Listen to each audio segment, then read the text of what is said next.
అంత గొప్ప తల్లి తరిగొండ వెంగమాంబ గారు. ఆవిడ భాగవతం చెప్తుంటే వినడానికి వెంకటేశ్వర స్వామి వారు ప్రతిరోజు పవళింపు సేవ అయిపోయాక వచ్చేవారు.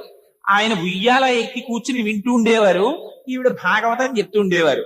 తెల్లవారుజామున 3 గంటలకు మళ్ళీ సుప్రభాతం చదివే వేళటికి వెంకటేశ్వర స్వామి వారు ఉయ్యాల దిగి వెంగమాంబ నేను వెళ్ళొస్తానని బయలుదేరేవారు.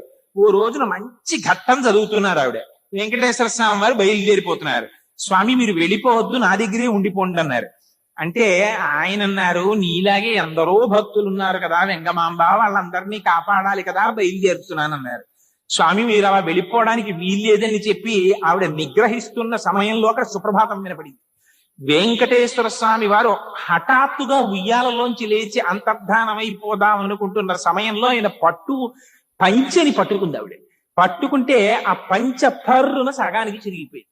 వెంకటేశ్వర స్వామి అంతర్ధానం అయిపోయి శేషశైలంలోకి వెళ్ళిపోయారు.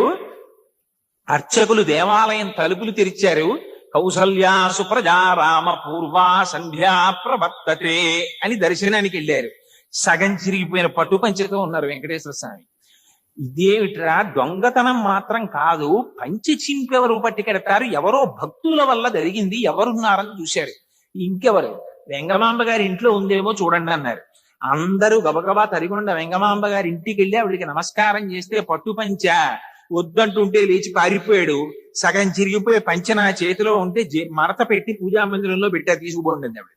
అంటే లోపలికి వెళ్ళి చూస్తే పూజా మందిరంలో ఉంది వెంకటేశ్వర స్వామి వారి యొక్క పట్టు పంచలో సగభాగం.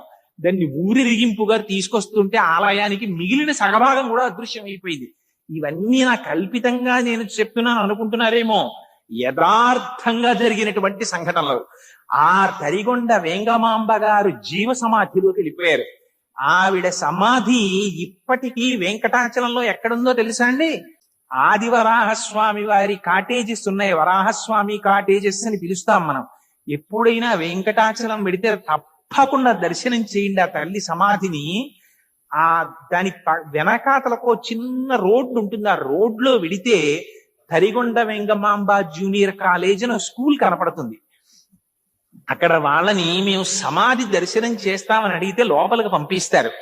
ఇప్పటికీ తులసి తోటి ఆ వెంగమాంబ గారి సమాధి అక్కడ ఉంటుంది. ఆ సమాధికి సాష్టాంగ నమస్కారం చేసి మౌనంగా 1 నిమిషం కూర్చుని ఆవిడికి నమస్కారం చేసుకుని రండి. ఆవిడ ఇప్పటికీ ప్రతిరోజు వెంకటేశ్వర స్వామి వారికి అర్చన చేస్తారని చెప్తారు. అంత గొప్ప తల్లి ఆ తరిగొండ వెంగమాంబ గారు.